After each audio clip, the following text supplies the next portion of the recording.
मैं शाह मदीना के गदाओं का गदा हूँ। मंगते हैं कोई शाहों में बता दो, अरे जिसको मेरी सरकार से टुकड़ा न मिला हो, मैं उनका मंगता नहीं होने दे।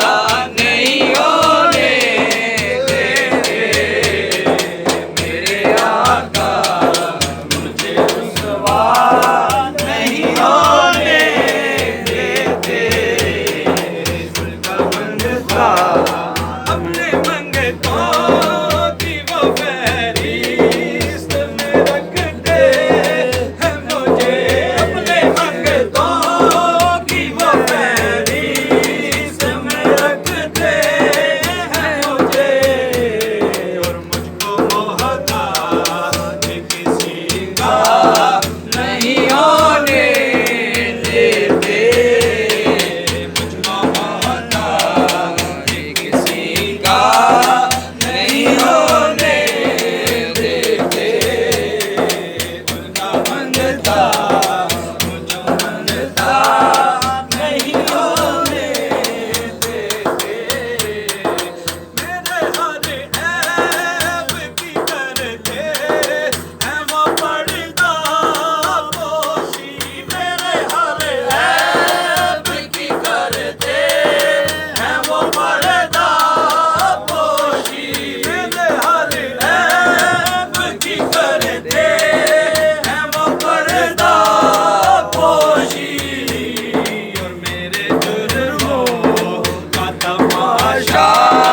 नहीं होने देते मेरे जुर्मों का तमाशा।